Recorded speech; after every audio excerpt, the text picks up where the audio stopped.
Melnais caurums neved nekur. Tas ir ceļa beigas. Tas ir vieta, kur realitāte beidzas ne tāpēc, ka aiz tās būtu kaut kas cits, bet tāpēc, ka pati aiz jēdziena vairs nepastāv.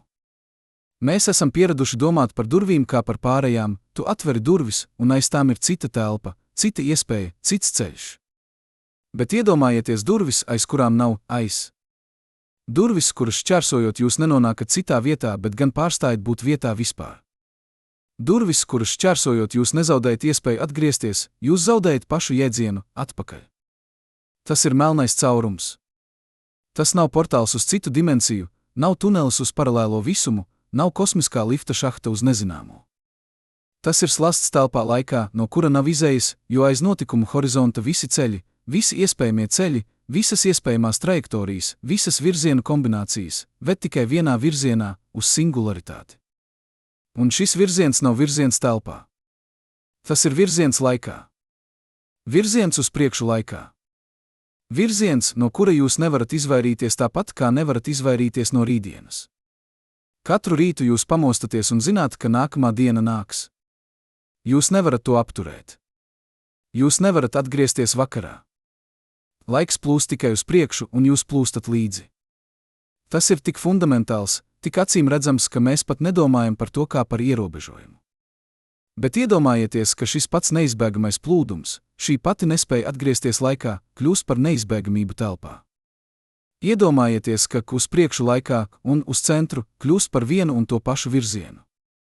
Ka tuvoties singularitātei kļūst tikpat neizbēgami, kā tuvoties nākamajai sekundei. Tas ir tas, kas notiek aiz notikumu horizonta. Fizika apvēršas otrādi. Telpa un laiks samainās lomām. Un jūs, jūsu ķermenis, jūsu apziņa, jūsu pati eksistence kļūstat par notikumu, kas vienkārši notiek, nevis par objektu, kas var izvēlēties, kur doties. Cik ilgi jums paliktu? Atbilde ir atkarīga no melnā cauruma izmēra.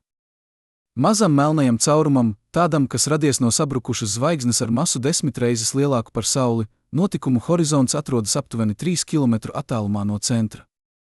Šķērsojot šo robežu, jums paliktu 1/10,000 sekundes. Mazāk nekā mirklis. Mazāk nekā laiks, kas vajadzīgs, lai gaisma šķērsotu istabu. Gigantiskam melnajam caurumam, tādam, kāds atrodas galaktikas centrā, ar masu vairāku miljardu saules, notikumu horizonts var būt 195 miljardi kilometru attālumā. Šķērsojot to, jums paliktu 16 stundas.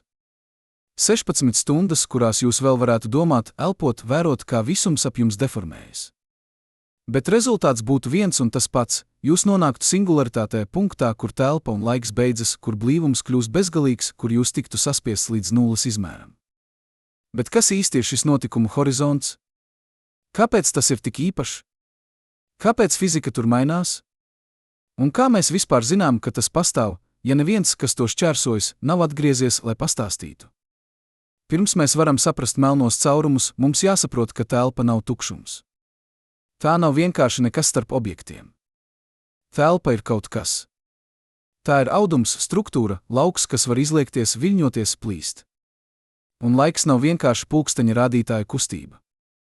Laiks ir dimensija, 4. dimensija, kas ir tikpat reāla kā augstums, platums un dziļums. Kopā telpa un laiks veido vienotu audumu, ko mēs saucam par telpu laiku. Un šis audums nav stingrs. Tas ir elastīgs. Masa to izliec. Enerģija to deformē. Un pietiekami liela masa pietiekami mazā tilpumā to var saplēst. Katru reizi, kad jūs noliekat smagumu uz matrača, jūs redzat to pašu principu darbībā. Matracis ieliecas. Jo smagāks objekts, jo dziļāk iedobē. Ja jūs noliektu pietiekami smagu objektu uz pietiekami mīksta matrača, tas varētu izlūst cauri. Tas ir vienkāršots divdimensiju attēls tam, kas notiek ar telpu laiku ap masīvu objektu. Saule izliec telpu laiku ap sevi, un šī izliekuma dēļ planētas riņķo ap to, tās nav pievilktas ar kādu noslēpumainu spēku, tās vienkārši seko izliektās telpas ģeometrijai. Bet Saule nav pietiekami blīva, lai saplēstu telpu laiku. Tās masa ir izkliedēta pārāk lielā tilpumā. Bet kas notiktu, ja jūs saspiestu Sauli? Kas notiktu, ja jūs paņemtu visu tās masu, 200 kvadriljoni kilogramu, un saspiestu to ar vien mazākā un mazākā tilpumā? Izliekums kļūtu dziļāks. Gravitācija pie virsmas kļūtu spēcīgāka. Un kādā brīdī, kad visa masa būtu saspiesta sfērā ar radiusu aptuveni 3 km, notiktu kaut kas fundamentāls. Telpa laiks vairs nespētu izturēt. Tas salūstu. Un izveidotos notikumu horizonts. Šis radius, 3 km Saules masai, nav patvaļīgs. To var aprēķināt. To pirmo reizi aprēķināja vācu fiziķis Kārlis Švarcšilds 1916. gadā, tikai dažus mēnešus pēc tam, kad Einsteins publicēja vispārējo relativitātes teoriju. Švarcšilds bija frontē Pirmajā pasaules karā, aprēķinot artilērijas trajektorijas dienā un risinot Einsteina vienādojumus naktī. Viņš atrada precīzu risinājumu, pirmo precīzo risinājumu Einsteina lauka vienādojumiem, un šis risinājums parādīja, ka pastāv īpaša robeža. Robeža, kur gravitācija kļūst tik spēcīga, ka pat gaisma nespēja aizbēgt. Šo robežu tagad sauc par Švarcšilda radiusu. Katrai masai ir savs Švarcšilda radius, attālums, līdz kuram šī masa jāsaspiež, lai izveidotos melnais caurums. Zemei tas būtu 9 mm. Jupiteram aptuveni 3 metri. Saulei 3 km. Jo lielāka masa, jo lielāks radius. Bet princips ir viens. Ja jūs saspiedīsiet jebkuru masu zem tā Švarcšilda radiusa, tā kolapsēs melnajā caurumā. Un tad izveidosies notikumu horizonts, sfēra, no kuras nekas nespēj aizbēgt. Bet kas īsti notiek uz šī horizonta? Kāpēc tas ir tik īpašs? Iedomājieties, ka jūs tuvojaties melnajam caurumam. Jūs esat kosmosa kuģī, un jūs lēnām virzāties uz priekšu, tuvojoties notikumu horizontam. No ārpuses, no drošas distances, jūsu kolēģi vēro jūs caur teleskopiem. Un viņi redz kaut ko dīvainu. Viņi redz, ka jūs palēninaties. Jūsu kustības kļūst lēnākas. Jūsu signāli kļūst retāki. Gaisma, ko jūs izstaro, kļūst sarkanāka, viļņu garums stiepjas, jo laiks ap jums palēninās. Un tieši pirms jūs sasniedz horizontu, viņi redz, ka jūs apstājaties. Jūs sasalstat. Jūs kļūstat par nekustīgu attēlu, kas lēnām bālē, līdz beidzot pazūd. Bet no jūsu perspektīvas nekas no tā nenotiek. Jūs neizjūtat nekādu palēnināšanos. Jūs turpināt virzīties uz priekšu normālā ātrumā. Jūs šķērsojat horizontu un nekas. Nav sienas. Nav barjeras. Nav brīdinājuma zīmes. Telpa ap jums izskatās gandrīz normāla, varbūt nedaudz deformēta, varbūt ar dīvainām gaismas svītrām, bet jūs joprojām esat jūs. Jūs joprojām domājat. Jūs joprojām eksistējat. Bet ir notikusi viena fundamentāla izmaiņa. Jūs vairs nevarat atgriezties. Ne tāpēc, ka jums trūks spēka. Ne tāpēc, ka jūsu dzinēji nav pietiekami spēcīgi. Bet tāpēc, ka pats, atpakaļ, virziens vairs nepastāv. Aiz horizonta visi ceļi, visi iespējamie ceļi caur telpu laiku, ved tikai uz centru. Uz singularitāti. Jūs varat mēģināt lidot prom. Jūs varat ieslēgt dzinējus uz pilnu jaudu. Jūs varat mēģināt virzīties jebkurā virzienā. Bet jebkurš virziens, ko jūs izvēlaties, jebkura trajektorija, ko jūs sekojat, ved jūs tuvāk centram. Jo prom no centra vairs nav telpisks virziens. Tas ir kļuvis par laika virzienu. Un jūs nevarat virzīties atpakaļ laikā. Tas ir grūti aptvert, jo mūsu ikdienas pieredzē telpa un laiks ir pilnīgi atšķirīgi. Telpa ir kaut kas, kur jūs varat kustēties jebkurā virzienā. Jūs varat iet uz priekšu, atpakaļ, pa labi, pa kreisi, uz augšu, uz leju. Bet laiks plūst tikai vienā virzienā. Jūs nevarat atgriezties vakar. Jūs nevarat apturēt rītdienu. Laiks ir vienpusēja iela. Un aiz notikumu horizonta šī vienpusējā iela kļūst par vienīgo ielu. Virziens uz singularitāti kļūst tikpat neizbēgams kā virziens uz nākamo sekundi. Matemātika to parāda skaidri. Einsteina vienādojumi apraksta, kā telpa laiks izliecas ap masu. Un šie vienādojumi parāda, ka aiz notikumu horizonta laika koordināta un radiālā telpas koordināta samainās lomām. Tas, kas ārpusē bija telpisks virziens uz centru vai prom no centra, iekšpusē kļūst par laika virzienu. Un tas, kas bija laika virziens uz priekšu laikā, iegūst telpiskās īpašības. Bet jūs joprojām nevarat virzīties atpakaļ laikā. Tāpēc jūs nevarat virzīties prom no centra. Katru rītu, kad jūs pamostaties un zināt, ka nākamā diena nāks, jūs piedzīvojat to pašu neizbēgamību, kas valda aiz notikumu horizonta. Atšķirība ir tikai tā, ka mūsu pasaulē šī neizbēgamība attiecas tikai uz laiku. Bet tur, aiz horizonta, tā attiecas arī uz telpu. Bet cik ilgi jums paliktu? Cik ilgi no horizonta līdz singularitātei? Atbilde ir pārsteidzoša, tas ir atkarīgs no melnā cauruma izmēra, bet ne tā, kā jūs domātu. Mazam melnajam caurumam, ar masu 10 Saules, attālums no horizonta līdz centram ir tikai daži kilometri. Un jūs krītat ar ātrumu, kas tuvojas gaismas ātrumam. Aprēķini parāda, ka jums paliktu aptuveni 1/10,000 sekundes. Mazāk nekā mirklis. Mazāk nekā laiks, kas vajadzīgs, lai jūsu smadzenes apstrādātu vienu domu. Bet gigantiskam melnajam caurumam, tādam kāds atrodas galaktikas piena ceļa centrā, ar masu 4 miljoni Saules, attālums no horizonta līdz centram ir miljardiem kilometru.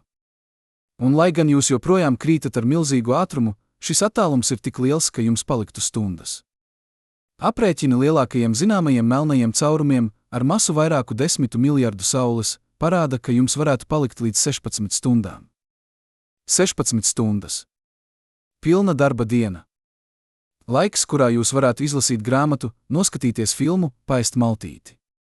Laiks, kurā jūs joprojām būtu jūs, domājošs, apzinīgs, dzīvs. Bet laiks, kurā jūs zinātu, ka nav izējas. Ka katru sekundi jūs tuvojaties punktam, kur jūsu eksistence beigsies. Ko jūs redzētu šajās stundās? Tas ir grūti pateikt, jo neviens nav bijis tur un atgriezies. Bet matemātika dod mums norādes. Jūs redzētu, kā visums aiz jums, visums ārpus horizonta, deformējas dīvainā veidā. Gaisma no zvaigznēm tiktu saspiestu šaurā lokā jūsu mugurā, jo telpa laiks ap jums būtu tik izliets, ka gaismas stari tiktu saliekti. Jūs redzētu, kā laiks ārpusē pātrinās, zvaigznes dzimst un mirst sekundēs, galaktikas griežas kā karuseles, visums noveco jūsu acu priekšā. Un jūs izjustu paisumu spēkus. Jo jūsu kājas, kas ir tuvāk centram, krīt ātrāk nekā jūsu galva. Šī atšķirība rada stiepšanos. Mazam melnajam caurumam šī stiepšanās būtu tik spēcīga, ka tā jūs saplēstu gabalos jau pirms horizonta. Bet gigantiskam melnajam caurumam paisuma spēki pie horizonta būtu gandrīz nemanāmi. Jūs varētu šķērsot to pat nepamanot.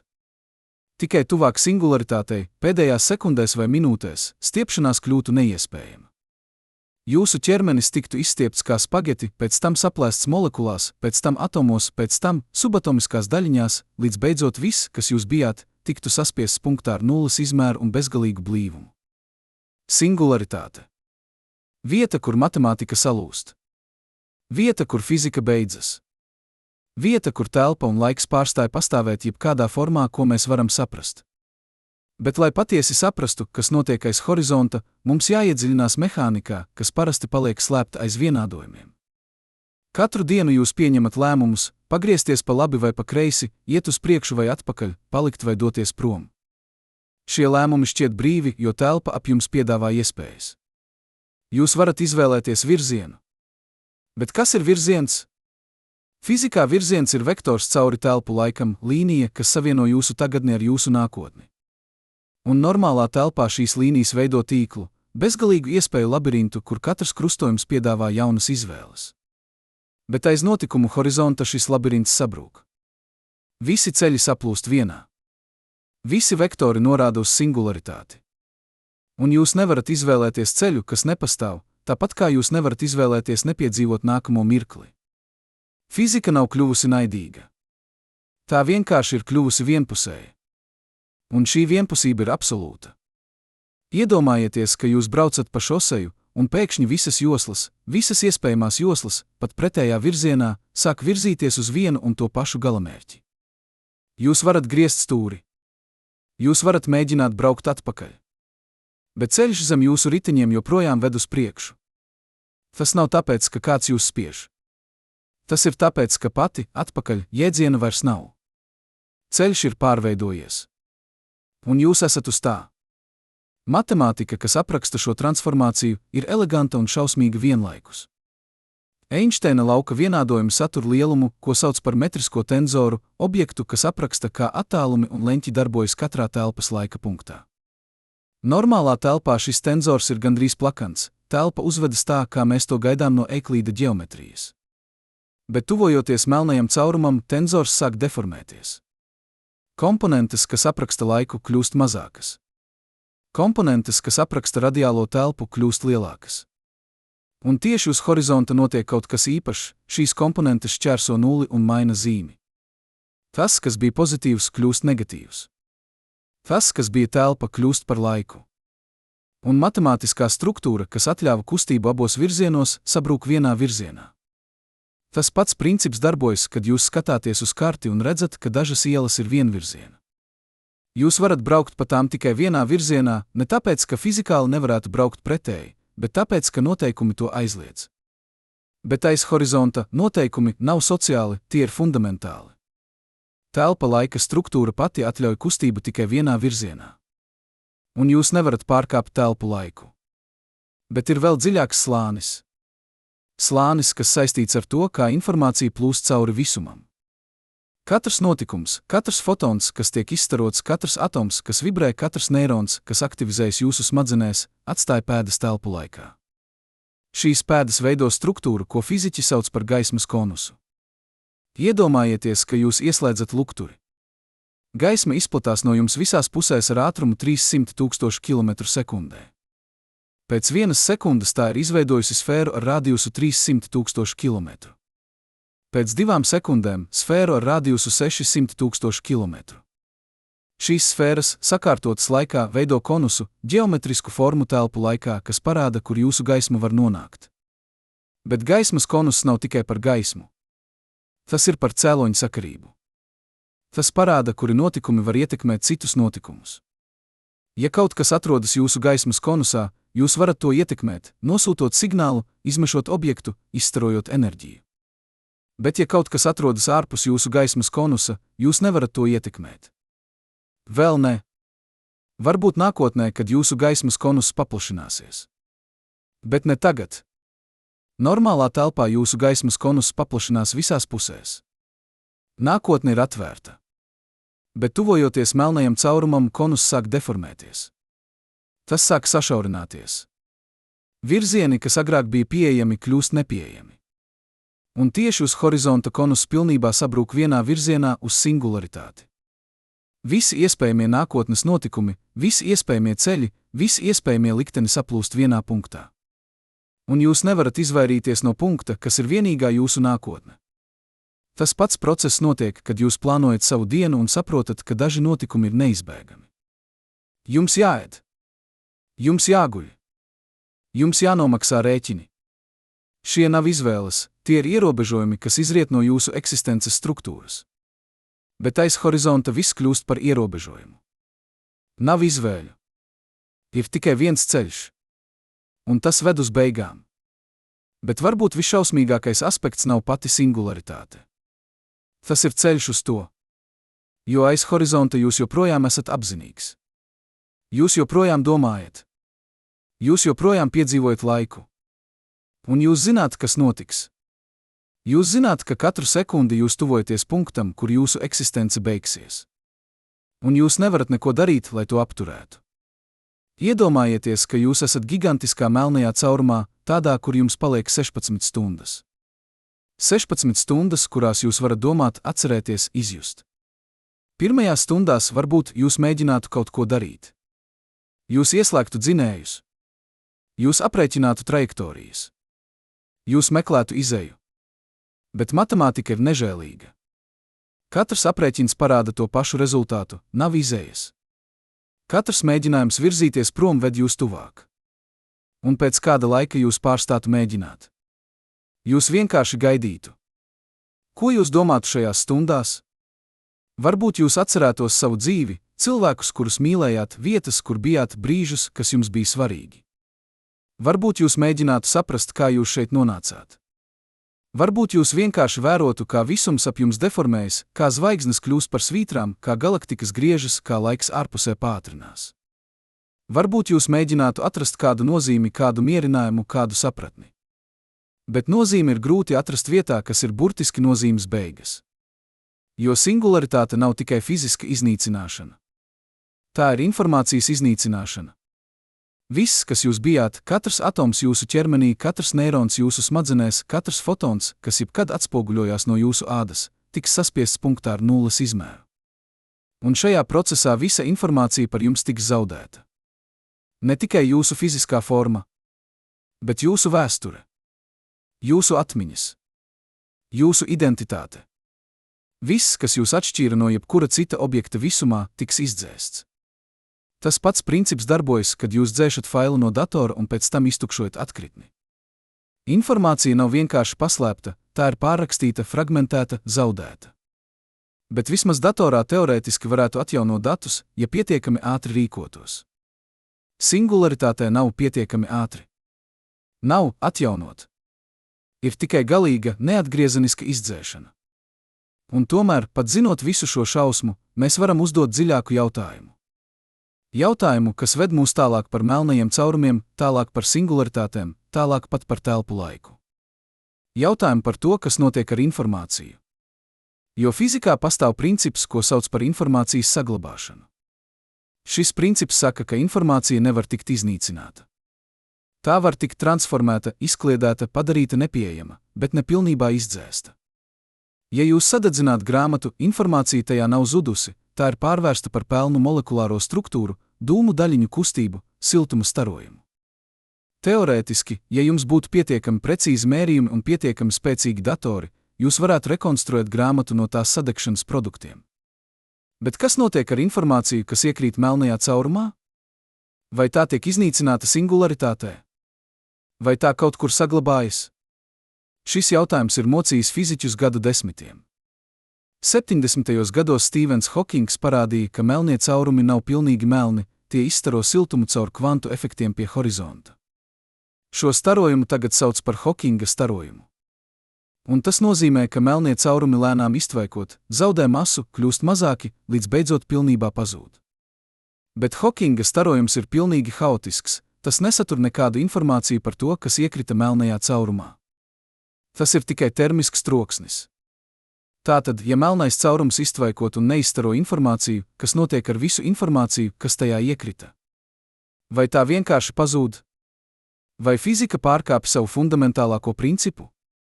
Šo paradoksu sauc par melnā cauruma informācijas paradoksu. Un tas joprojām nav pilnībā atrisināts. Daži fiziķi uzskata, ka informācija tiek saglabāta uz horizonta, ka notikumu horizonts darbojas kā hologramma, kas kodē visu, kas iekrīt. Citi uzskata, ka informācija tiek izstarota atpakaļ caur sarežģītām kvantu korelācijām Hokinga starojumā. Vēl citi uzskata, ka mums vajag pilnīgi jaunu fiziku, kvantu gravitācijas teoriju, lai saprastu, kas patiesi notiek. Katru reizi, kad jūs zaudējat kaut ko svarīgu, atslēgas dokumentu, atmiņu, jūs piedzīvojat mazāku versiju šī paradoksa. Informācija šķiet zudusi. Bet vai tā patiesi ir zudusi? Vai tā vienkārši ir kļuvusi nepieejama? Vai pastāv veids, kā to atgūt? Melnie caurumi uzdod to pašu jautājumu visumam. Un visums vēl nav atbildējis. Bet varbūt visdziļākā atziņa nav par informāciju. Tā ir par robežām. Jo melnais caurums ir vieta, kur mūsu fizika sasniedz savu robežu. Vieta, kur vienādojumi, kas apraksta visu pārējo visumu, salūst. Vieta, kur mēs vairs nevaram prognozēt, kas notiks. Un šī robeža nav tikai praktiska, tā ir fundamentāla.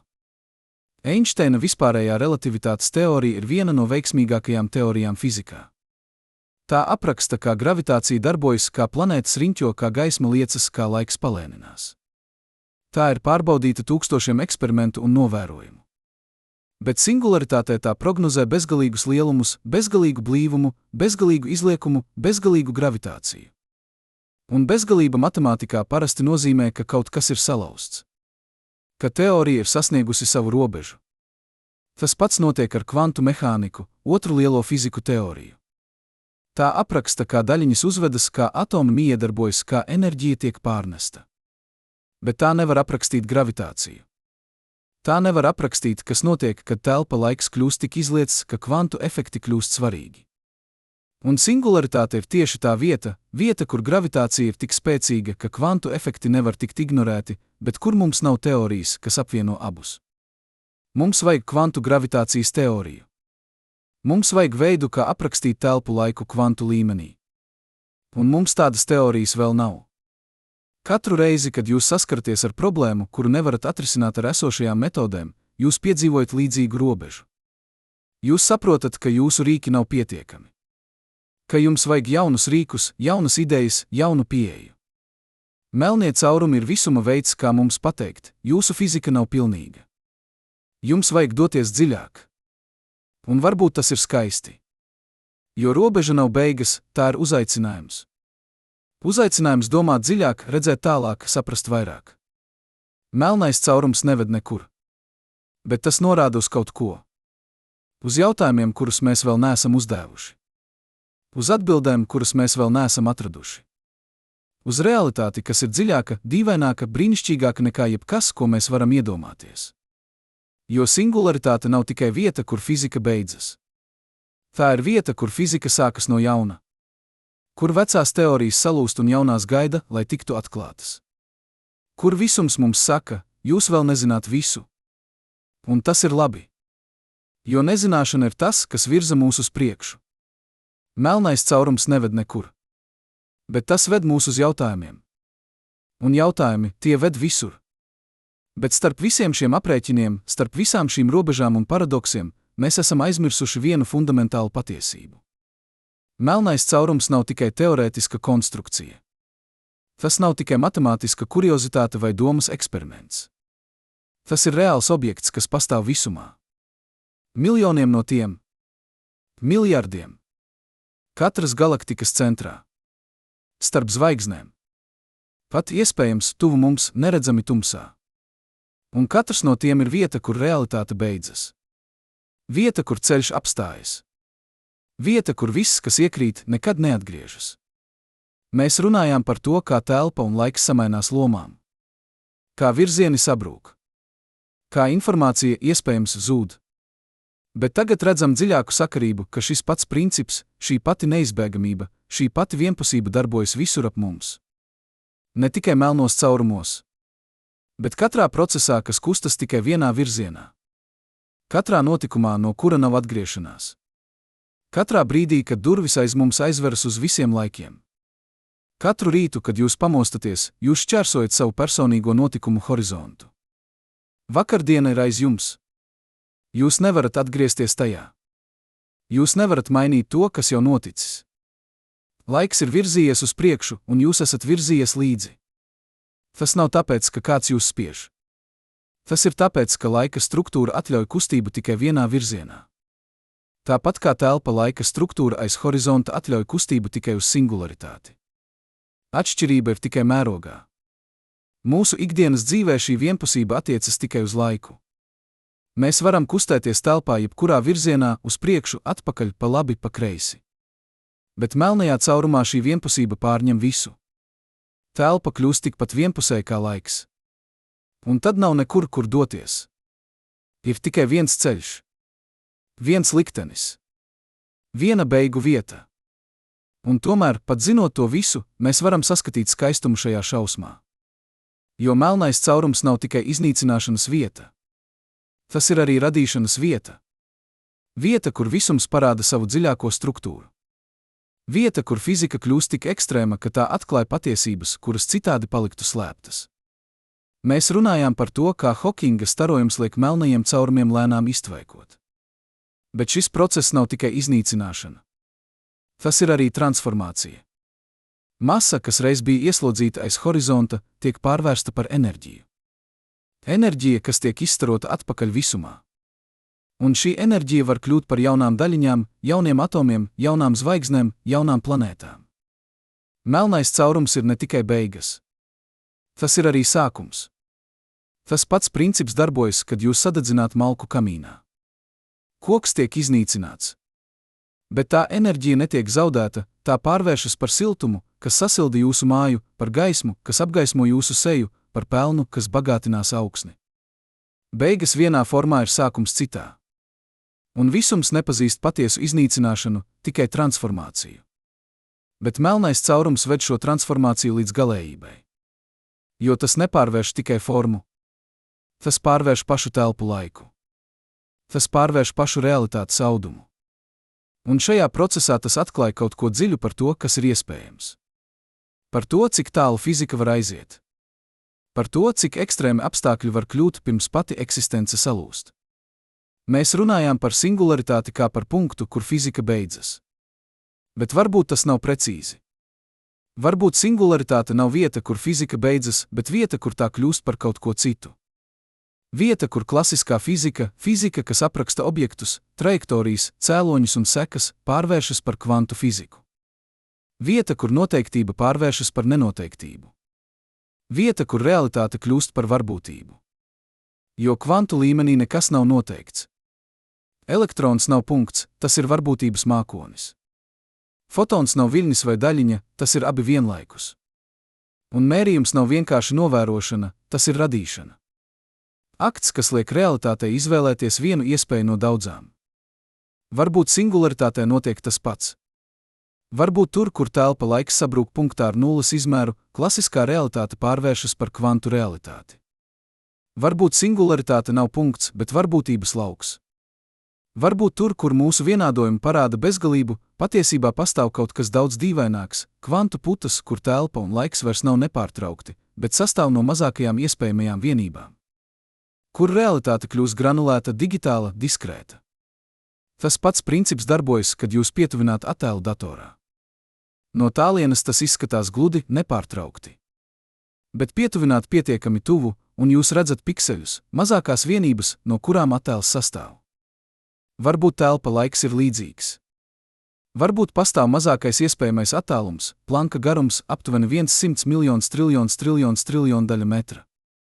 Varbūt pastāv mazākais iespējamais laiks, Planka laiks, aptuveni 100 miljonus triljonu daļa sekundes. Un varbūt singularitātē mēs sasniedzam šo līmeni. Līmeni, kur realitāte kļūst par pikseļiem. Bet pat ja mums kādreiz izdosies atrisināt kvantu gravitācijas vienādojumus, pat ja mēs sapratīsim, kas patiesi notiek singularitātē, viens jautājums paliks. Jautājums, kas nav par fiziku, bet par nozīmi.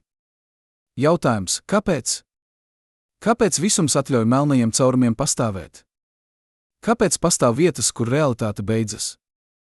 Kāpēc pastāv slazdi, no kuriem nav izejas? Varbūt atbilde ir tā, ka visums nav veidots mūsu ērtībām. Tas nav veidots, lai būtu drošs, paredzams, saprotams. Tas vienkārši ir. Un tas, kas ir, ietver gan radīšanu, gan iznīcināšanu. Gan sākumus, gan beigas. Gan gaismu, gan tumsu.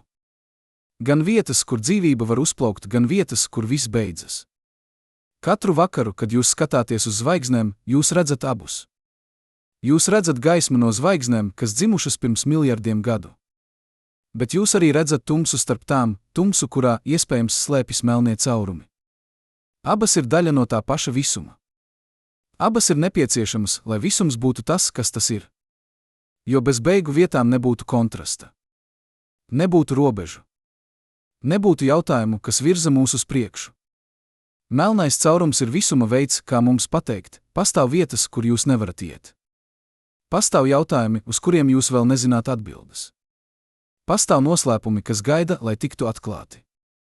Un varbūt visdziļākā atziņa nav par melnajiem caurumiem. Tā ir par mums. Par to, kā mēs dzīvojam savas dzīves, zinot, ka pastāv beigas. Ka katrs ceļš kādreiz beidzas. Ka katrs stāsts kādreiz noslēdzas. Ka katrs no mums kādreiz sasniegs savu personīgo singularitāti, brīdi, kad mūsu apziņa beidzas, kad mūsu ķermenis pārvēršas par atomiem, kad viss, kas mēs bijām, kļūst par atmiņu citu cilvēku prātos. Bet līdz tam brīdim mums ir šis mirklis. Šī elpa. Šī doma. Šī iespēja būt apzinīgam, būt dzīvam, būt daļai no visuma, kas vēro pats sevi. Un varbūt tas ir pietiekami. Varbūt jēga nav tajā, lai izvairītos no beigām, bet tajā, lai dzīvotu līdz tām. Lai piedzīvotu, lai saprastu, lai radītu, lai mīlētu. Katru reizi, kad jūs pieņemat lēmumu, jūs izvēlaties virzienu. Jūs izvēlaties ceļu. Un lai gan jūs zināt, ka visi ceļi kādreiz beidzas, jūs tomēr izvēlaties. Jo izvēle pati ir nozīme. Kustība pati ir dzīvība. Un apziņa par beigām padara katru mirkli vērtīgāku. Melnais caurums neved nekur.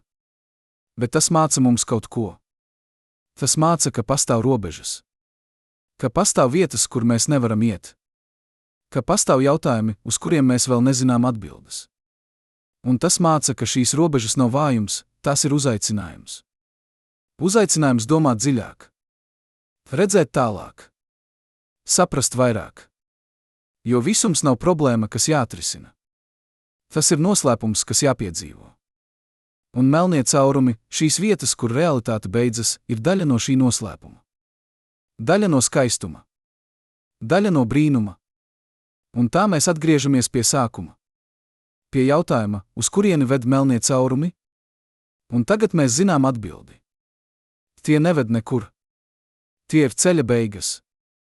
Tie ir vieta, kur telpa un laiks beidzas. Kur fizika sasniedz savu robežu. Kur viss, kas iekrīt, nekad neatgriežas. Bet šī atbilde nav beigas. Tā ir sākums. Sākums dziļākam jautājumam. Jautājumam par to, kas ir realitāte. Kas ir telpa? Kas ir laiks? Kas ir apziņa? Kas ir nozīme? Un varbūt tas ir skaistākais, ka visums, kas ir tik liels, tik vecs, tik sarežģīts, joprojām var mūs pārsteigt. Joprojām var mums parādīt kaut ko jaunu. Joprojām var mūs likt apstāties un domāt, kā tas ir iespējams. Melnais caurums ir vieta, kur realitāte beidzas. Bet tas ir arī vieta, kur brīnums sākas. Vieta, kur mēs saskaramies ar visuma dziļāko noslēpumu. Vieta, kas atgādina mums, ka mēs vēl nezinām visu. Un ka tas ir labi. Jo nezināšana nav vājums. Tā ir iespēja. Iespēja mācīties. Iespēja augt. Iespēja kļūt par kaut ko vairāk nekā mēs esam. Un kamēr mēs jautājam, kamēr mēs meklējam, kamēr mēs brīnāmies, mēs esam dzīvi. Mēs esam apzinīgi. Mēs esam daļa no visuma, kas cenšas sevi saprast. Melnais caurums neved nekur. Bet tas ved mūs uz jautājumiem. Un jautājumi, tie ved visur. Vai jūs kādreiz esat apstājies un patiesi sajūtis, cik dīvains ir tas, ka jūs vispār eksistējat, ka no visām iespējamajām vietām un laikiem visumā, jūs esat šeit, tagad spējīgs domāt par melnajiem caurumiem? Vai atceraties, kā mēs sākām? Ar jautājumu par to, uz kurieni ved melnie caurumi. Ar cerību, varbūt slepenu, varbūt neapzinātu, ka atbilde būs kaut kur. Uz citu visumu. Uz paralēlo dimensiju. Uz vietu, kur fizika darbojas citādi, kur iespējams tas, kas šeit nav iespējams. Mēs gribējām, lai melnais caurums būtu durvis. Portāls. Pāreja. Jo mēs esam radījumi, kas meklē izējas. Kas saskaroties ar robežu, jautā, kas ir aiz tās? Bet tagad, pēc šī ceļojuma cauri matemātikai, cauri fizikai, cauri pašai telpu laika struktūrai, mēs zinām patiesību. Melnais caurums neved nekur. Tas ir ceļa beigas. Tas ir vieta, kur pārstāj pastāvēt. Un šī patiesība, šī vienkāršā, nežēlīgā, skaistā patiesība, maina visu. Jo tā nav tikai par melnajiem caurumiem. Tā ir par pašu eksistences dabu. Par to, ka visumā pastāv vietas, kur ceļi beidzas. Kur durvis neatveras. Kur tu uz priekšu un atpakaļ saplūst vienā virzienā, un šis virziens ved tikai uz beigu punktu. Un varbūt visdziļākais jautājums nav, kāpēc visums atļauj tādām vietām pastāvēt, bet ko tas mums māca par mūsu pašu dzīvēm? Jo katrs no mums dzīvo starp diviem horizontiem, dzimšanu, ko mēs neatceramies, un nāvi, ko mēs nevaram iedomāties. Un starp šiem horizontiem mēs meklējam nozīmi, zinot, ka visi mūsu ceļi kādreiz beigsies. Ka nav izējas no laika. Ka mēs nevaram atgriezties vakar tāpat, kā nevar aizbēgt no melnā cauruma. Bet varbūt tieši šī neizbēgamība padara dzīvi par to, kas tā ir. Varbūt nozīme rodas ne no bezgalības, bet no ierobežotības. Ne no iespējām, bet no izvēlēm. Ne no tā, ka viss ir iespējams, bet no tā, ka dažas lietas nav iespējamas, un mēs tomēr cenšamies. Katru vakaru, kad jūs aizmidzat, jūs uzticaties, ka pamosīsieties. Ka būs rītdiena. Ka laiks turpināsies. Bet kas notiktu, ja kādu nakti jūs sapņotu, ka esat šķērsojis notikumu horizontu? Ka esat vietā, no kuras nav atgriešanās? Sapnis būtu murgs ne tāpēc, ka tur būtu sāpes, bet tāpēc, ka tur būtu zināšana. Zināšana, ka katrs virziens, ko jūs izvēlaties, ved tikai uz vienu vietu. Ka jūsu nākotne ir sabrukusi punktā.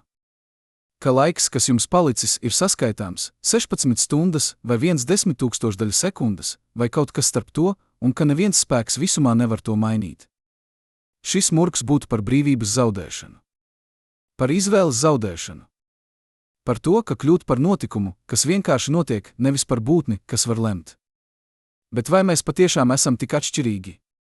Vai mūsu dzīves nav arī ierobežotas, ne ar notikumu horizontu, bet ar bioloģiju, ar fiziku, ar laiku? Jūs nevarat izvēlēties nepiedzīvot nākamo mirkli. Jūs nevarat izvēlēties nenovecot. Jūs nevarat izvēlēties nemirt. Šīs nav izvēles, tās ir robežas, kas izriet no jūsu eksistences struktūras. Un tomēr, starp šīm robežām, jūs atrodat brīvību. Jūs izvēlaties, kā dzīvot. Ko mīlēt? Ko radīt? Ko atstāt pēc sevis? Varbūt tas ir paradoks, kas definē apziņu. Ka mēs esam būtnes, kas zina savas robežas, bet tomēr rīkojas tā, it kā tās nebūtu. Ka mēs zinām, ka mūsu laiks ir ierobežots, bet tomēr plānojam nākotni. Ka mēs zinām, ka viss beigsies, bet tomēr meklējam nozīmi. Ka mēs zinām, ka melnais caurums neved nekur, bet tomēr jautājam, kas būtu, ja? Bet varbūt visdziļākā atziņa nav par robežām. Tā ir par to, kas notiek pirms tām. Jo melnais caurums nav tikai beigu vieta. Tas ir arī radīšanas vieta. Vieta, kur zvaigznes beidzas un kur, caur Hokinga starojumu, caur kvantu efektiem, caur procesiem, kurus mēs vēl pilnībā nesaprotam, jauna enerģija atgriežas visumā. Vieta, kur masa pārvēršas par gaismu. Kur informācija, varbūt, tiek saglabāta hologrammas veidā uz horizonta. Kur vecā realitāte beidzas un jauna, dīvaināka realitāte sākas. Katru pavasari, kad jūs redzat, kā no zemes dīkst jauni dzinumi, jūs redzat to pašu principu. Augu, kas nomira rudenī, atomi ir atgriezušies augsnē. Tie ir kļuvuši par barības vielām jaunajiem augiem. Beigas vienā formā ir sākums citā. Un visums nepazīst patiesu iznīcināšanu, tikai transformāciju. Bet melnais caurums ved šo transformāciju līdz galējībai. Tas transformē ne tikai matēriju, bet pašu telpu laiku. Tas transformē ne tikai formu, bet pašu iespēju būt. Un varbūt tas ir tas, ko singularitāte patiešām ir. Ne punkts, kur viss beidzas, bet punkts, kur viss pārvēršas par kaut ko tik fundamentāli atšķirīgu, ka mūsu valoda, mūsu matemātika, mūsu jēdzieni vairs nedarbojas. Punkts, kur klasiskā realitāte ar objektiem, trajektorijām, cēloņiem un sekām, pārvēršas par kvantu realitāti. Kur noteiktība pārvēršas par varbūtību. Kur kas pārvēršas par varbūt. Bet kas notiek ar apziņu šajā transformācijā? Kas notiek ar jums, ja jūs šķērsotu horizontu? Fiziķi var aprēķināt, kas notiek ar jūsu atomiem, kā tie tiek saspiesti, saplēsti, transformēti. Bet neviens nezina, kas notiek ar jūsu pieredzi. Ar jūsu subjektīvo realitāti. Ar to, kā ir būt jums. Varbūt pēdējās sekundēs vai stundās, atkarībā no melnā cauruma izmēra, jūs piedzīvotu kaut ko, ko neviens cits nekad nav piedzīvojis. Jūs redzētu, kā visums ap jums deformējas veidos, ko nevar aprakstīt. Jūs izjustu laiku, kas plūst citādi, pātrinoties, palēninoties, varbūt pat apstājoties subjektīvā nozīmē. Jūs, iespējams, saprastu kaut ko par realitātes dabu, ko nevar pārnest atpakaļ, jo nav atpakaļ.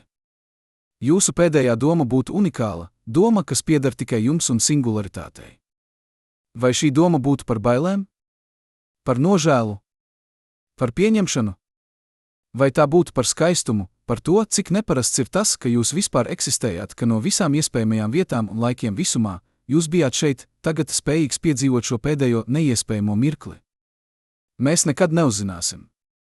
Jo informācija nevar aizbēgt. Pieredze nevar tikt dalīta. Un varbūt tas ir labi. Varbūt dažiem noslēpumiem jāpaliek noslēpumiem. Varbūt dažām vietām jābūt nepieejamām. Varbūt visumam jābūt lielākam par mūsu spēju to pilnībā aptvert. Jo kas mēs esam, ja ne jautājumu uzdošanas mašīnas? Būtnes, kas saskaroties ar nezināmo nejautā, vai man vajadzētu baidīties, bet ko es varu uzzināt? Mēs esam suga, kas nosūtīja kosmosa kuģus uz citām planētām. Kas uzbūvēja teleskopus, lai redzētu līdz visuma malām. Kas izgudroja matemātiku, lai aprakstītu to, ko nevaram redzēt. Kas jautā, kas būtu, ja, pat tad, kad atbilde ir, tu nomirsi.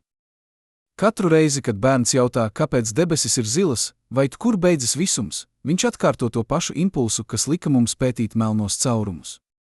Impulsu saprast. Impulsu redzēt aiz acīm redzamā.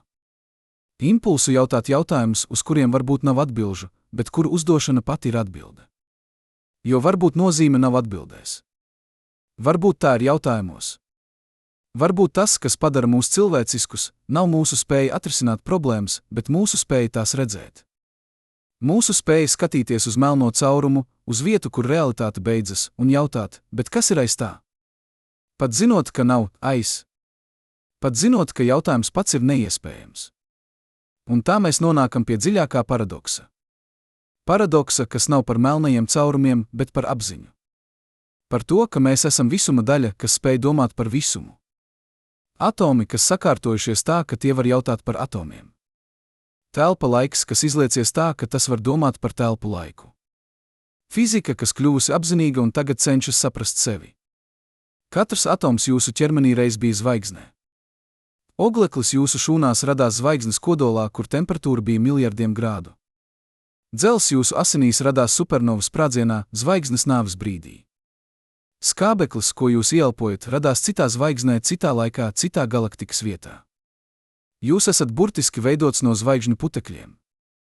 Un tagad šie putekļi, šie atomi, kas ceļojuši miljardiem gadu cauri tukšumam, ir sakārtojušies tā, ka tie var domāt par saviem ceļiem. Var jautāt, no kurienes es nāku? Uz kurienes eju? Kas es esmu? Vai tas nav brīnums, kas pārspēj jebkuru melno caurumu? Vai tas nav noslēpums, kas ir dziļāks par jebkuru singularitāti? Ka visums, kas sākās ar lielo sprādzienu, ar punktu bezgalīgas blīvuma un temperatūras, ir izvērsies, atdzisis, veidojis zvaigznes un planētas un dzīvību un apziņu, līdz beidzot daļa no tā var apstāties un brīnīties par savu eksistenci. Melnais caurums māca mums, ka pastāv robežas. Ka pastāv vietas, kur mēs nevaram iet. Ka pastāv jautājumi, uz kuriem mēs varbūt nekad neuzzināsim atbildes. Bet tas māca arī kaut ko citu. Tas māca, ka šīs robežas nav vājums. Tās ir daļa no tā, kas padara visumu par to, kas tas ir. Daļa no struktūras, kas ļauj pastāvēt zvaigznēm, planētām, dzīvībai, mums. Jo bez gravitācijas, bez spēka, kas var kļūt tik spēcīgs, ka rada melnos caurumus, nebūtu zvaigžņu. Bez zvaigznēm nebūtu smagāko elementu. Bez smagākajiem elementiem nebūtu planētu. Bez planētām nebūtu dzīvības. Bez dzīvības nebūtu apziņas. Bez apziņas nebūtu neviena, kas jautātu, uz kurieni ved melnie caurumi. Visums ir vienots. Tas, kas rada, ir tas pats, kas iznīcina. Tas, kas dod dzīvību, ir tas pats, kas to atņem. Tas, kas atver durvis, ir tas pats, kas tās aizver. Un mēs, īslaicīgi, trausli, brīnišķīgi, esam daļa no šīs vienotības. Mēs esam veids, kā visums piedzīvo pats sevi. Veids, kā tas jautā sev, kas es esmu? Katru nakti, kad jūs skatāties uz zvaigznēm, jūs redzat pagātni. Gaisma, kas sasniedz jūsu acis, sākās ceļu pirms gadiem, gadsimtiem, tūkstošgadēm. Dažas no zvaigznēm, ko jūs redzat, varbūt jau ir nodzisušas. Varbūt tās ir kolapsējušas melnos caurumos. Bet to gaisma joprojām ceļo. Joprojām šķērso tukšumu. Joprojām stāsta stāstu par to, kas reiz bija. Un varbūt tas pats notiks ar mums. Varbūt pēc miljardiem gadu, kad saule būs nodzisusi, kad zeme būs augsta, kad pēdējais cilvēks būs pazudis, kaut kas no mums joprojām ceļos. Ne gaisma, bet informācija. Ne fotoni, bet idejas. Ne ķermeņi, bet stāsti. Stāsti par to, ka reiz uz mazas planētas pie neievērojamas zvaigznes radās būtnes, kas varēja domāt. Kas varēja jautāt? Kas varēja brīnīties? Kas skatījās uz melnajiem caurumiem un jautāja, uz kurieni tie ved? Un kas, uzzinot, ka tie neved nekur, jautāja dziļāk, tad ko tas nozīmē? Ko tas māca? Kā tas maina mani? Melnais caurums neved nekur. Tas ir ceļa beigas. Tas ir vieta, kur telpa un laiks beidzas. Kur fizika sasniedz savu robežu. Kur viss, kas iekrīt, nekad neatgriežas. Bet tas ved mūs uz jautājumiem. Jautājumiem par realitātes dabu. Par laika virzienu. Par informācijas likteni. Par apziņas noslēpumu. Par mūsu vietu visumā, kas ir tik liels, tik vecs, tik dīvains, ka mēs varam pavadīt mūžu, mēģinot to saprast, un joprojām būt tikai sākumā. Un varbūt tas ir skaistākais. Ne tas, ka mēs zinām atbildes. Bet tas, ka mēs varam uzdot jautājumus. Ne tas, ka mēs esam sasnieguši robežas. Bet tas, ka mēs varam tās redzēt. Ne tas, ka visums ir pilnībā saprotams. Bet tas, ka daļa no tā mēs cenšas to saprast. Katru rītu, kad jūs pamostaties un izjūtat saules gaismu uz sejas, jūs piedzīvojat brīnumu, kas ir tikpat neiespējams kā melnais caurums. Brīnumu, ka jūs esat. Ka no visām iespējamajām kombinācijām atomu, tieši šī kombinācija, jūs, eksistē. Ka no visiem iespējamajiem visumiem ar visiem iespējamajiem likumiem, šis visums ar šiem likumiem atļauj jums būt. Ka no visa laika, pagātnes, tagadnes, nākotnes, jūs esat šeit, tagad spējīgs izjust šo mirkli. Melnais caurums ir vieta, kur šis brīnums beidzas. Bet tas ir arī atgādinājums, ka brīnums pastāv. Ka starp dzimšanu un nāvi, starp sākumu un beigām, starp jautājumu un klusumu, ir telpa. Telpa domāt. Telpa just. Telpa mīlēt. Telpa brīnīties. Un kamēr mēs brīnāmies, kamēr mēs jautājam, kamēr mēs meklējam, mēs esam dzīvi. Ne tikai bioloģiski, bet eksistenciāli. Mēs esam visuma veids, kā piedzīvot sevi. Kā jautāt sev. Kā mīlēt sevi.